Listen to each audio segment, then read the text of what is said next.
God bless you, brothers and sisters. As you can see the title, we need to pray. You can see I'm in my car. I just came back from work, literally, and I tried to eat some dinner. I said, you know what? No, I gotta go do this video. I felt like God was putting it in me to come record this video. So Israel is at war with Palestine. I think it's Palestine is the pronunciation. At least in English, Palestine. I always heard that they had issues. I never really looked into it, but it doesn't really matter. What matters is that that's God's chosen people.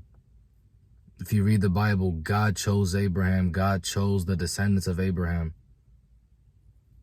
God chose the nation of Israel. And now Israel's under attack. I don't care what other people have like opinions on Israel or, oh no, you can't support them because they're bad. I support God's people. That's God's nation. And if God chose that nation, there may not be perfect people, but that doesn't mean I'm not going to pray for those people. And even if it wasn't God's people, people are at war. We need to pray. We need to pray for peace. We need to pray that God strengthens his nation, his people, so that they can be able to defend themselves. And I just want these people to receive strength, for God to establish his authority over this situation so that Israel can triumph. So Israel can be able to defend these attackers. It was a surprise attack.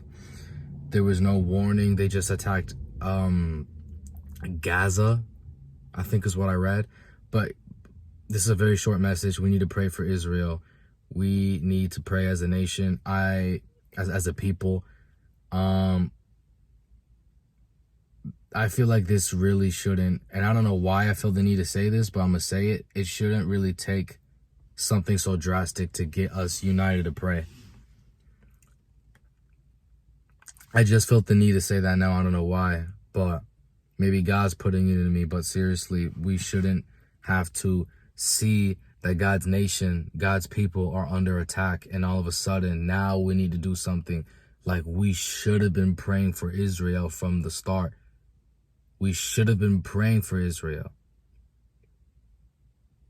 But now, at least we can start. For those who haven't started, start praying for Israel.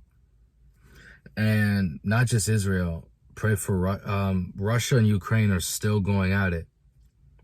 And there's rumors of like a third world war. There's two different wars that I know of that are happening right now. Not only should we pray for Israel, but we should pray for the world. It says in the Bible, at the end of times, there will be wars and there will be famine and diseases, all of these different things. And COVID came. And now we're having some wars. We need to pray not just for Israel, but for Ukraine and Russia, that God brings peace.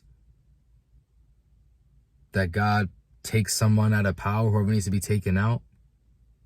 That God establishes his order, because there's a lot of chaos, there's a lot of destruction, and people are losing their lives. And we need to pray for God to end the war. And we need to pray and be intercessing now, so that these wars in these countries don't grow into a global thing. Right now, this should be a warning. This should be a warning. We need to pray for this world, for all the countries, all the nations, that God takes control and that God does not allow the enemy to use another country to start inflicting war. Because at the end of the day, the only thing that the enemy wants, that God rebukes him, all that he wants is to create destruction, war, chaos. And us as one church, we need to be praying. And we need to start, for those who can fast, for those who can sleep on the floor as a sacrifice, do that.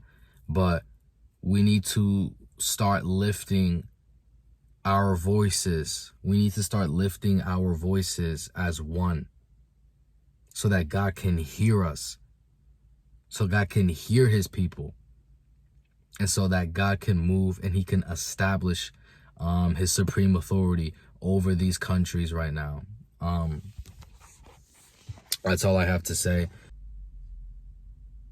Love y'all. God bless. I will catch y'all in the next video.